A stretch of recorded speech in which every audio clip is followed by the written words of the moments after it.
নদীর পাড়, সমুদ্র সৈকত এই জিনিসগুলো আমাকে ভীষণ টানে, কারণ এই জিনিসগুলো একদমই প্রাকৃতিক। আর্টিফিশিয়াল কোনো জিনিসই আমাকে অত একটা টানে না, কারণ আল্লাহ সৃষ্টি কতই না সুন্দর। এই পৃথিবীতে আল্লাহ কত সুন্দর সুন্দর জিনিস তৈরি করে রেখেছেন, যেটা দেখলে হয়তো বা মানুষের চোখ জুড়িয়ে যায়। কিন্তু মানুষের সৃষ্ট জিনিস আর কতই সুন্দর হতে পারে, মানুষের তো আর অতটা ক্ষমতা নেই, তাই না? আমার চুপচাপ নদীর পাড়ে কিংবা সমুদ্র সৈকতে গিয়ে ঘাপটি মেরে বসে থাকতে ভীষণ ভালো লাগে। আর ছোটবেলায় তো পুকুর দেখলেই একদম ঝাঁপ দিয়ে নেমে যেতে চাইতাম, যদিও আব্বু আম্মু দিতে চাইতো না। আর কোরিয়া যেহেতু একদম পানির মাঝখানে, চারপাশেই পানি, যার কারণে কোরিয়ার যেখানেই যাই আশেপাশে কোনো না কোনো পানির সোর্স থাকবেই। আর উইকেন্ডে কোরিয়ানরা ভীষণ এনজয় করে, ওরা একদম বাসায় থাকে না, সবাই বের হয়ে যায়। আর এই ধরনের নদীর পাড়, সমুদ্র পাড় গুলোতে মানুষের অনেক অনেক ভিড় জমে, অনেক মানুষের আনাগোনা থাকে। তো যেহেতু উইকেন্ড, যার কারণে একটু বের হয়ে গেলাম জ্যাকেট ট্যাকেট পরে, কারণ শীতে ঘোরাঘুরি করতে অনেক মজা লাগে, গরমে আসলে অস্থির অস্থির লাগে। যদিও কোরিয়াতে আসলে অতটা গরম পড়ে না।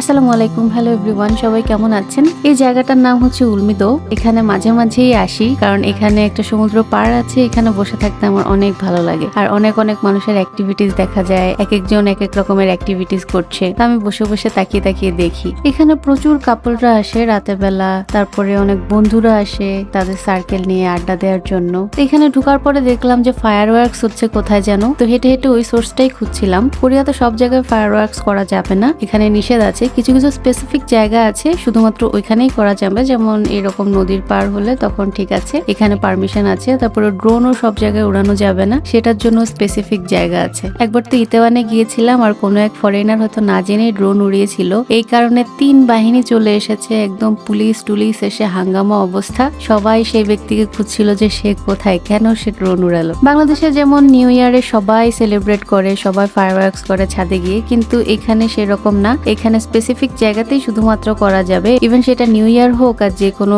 বড়দিনই হোক না কেন, এখানে রুল ইজ রুল। তো খুঁজতে খুঁজতে এখানে দেখলাম যে এরা গান করছে, এই কোরিয়ান ছেলেগুলো, তারা কারাওকে দিয়ে একদম সাউন্ড বক্স টক্স নিয়ে এসেছে, তাদের সাথে মাইকও ছিল। আর চারপাশে সিঁড়িতে সবাই গোল হয়ে বসে তাদের গান শুনছিল। শীতের রাতে তারা জ্যাকেট ট্যাকেট পরে তারপরে সবাই এনজয় করছিল। তো আমিও কিছুক্ষণ দাঁড়িয়ে দাঁড়িয়ে গান শুনলাম, ভালোই গান করে ছেলেগুলো। আর ওরা যেখানে গান করছিল তার পিছনেই সবাই আতশবাজি করছিল। তো এখানে কিছুক্ষণ গান শুনে তারপরে একটু সিঁড়ি দিয়ে নিচে নেমে গেলাম। এখানে অনেক অনেক মানুষ বসে আছে, ওই যে ওইখানে গ্রুপ বেঁধে অনেকেই বসে বসে খাবার খাচ্ছে। আশেপাশে অনেক কনভেনিয়েন্স স্টোর আছে, যেহেতু এখানে অনেক মানুষ ঘুরতে আসে, যার কারণে প্রচুর স্ট্রিট ফুডের দোকান, কনভেনিয়েন্স স্টোর সবকিছুই আছে। তো এখানে আরো 2 জন এসেছে আতশবাজি করার জন্য। এদের কি হয়েছে আমি জানি না, এরা কি পারে না নাকি এক্সপার্ট না, আই ডোন্ট নো। এরা যখনই উপরের দিকে দিচ্ছিল, এগুলো উপরে গিয়ে একদমই ফুস হয়ে যাচ্ছে, একটাও জ্বলছিল না। সবাই তো হাসতে হাসতে শেষ।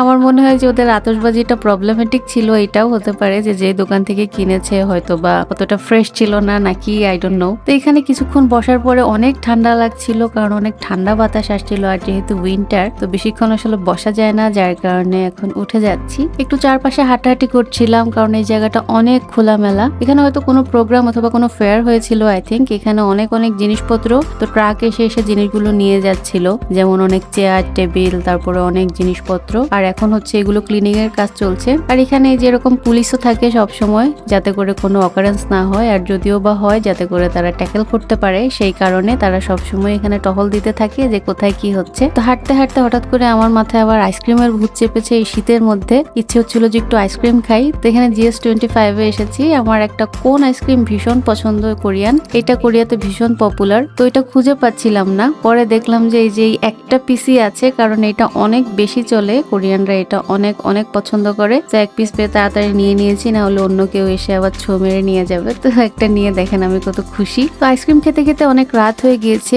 এখন অলমোস্ট রাত 1:30 বাজে, বাসায়ও যেতে হবে। তো আস্তে আস্তে বাসার দিকে যাচ্ছি। রাতের কোরিয়া একদমই শুনশান, নীরব, চুপচাপ, রাস্তায় কোনো জ্যাম নেই, যানজট নেই।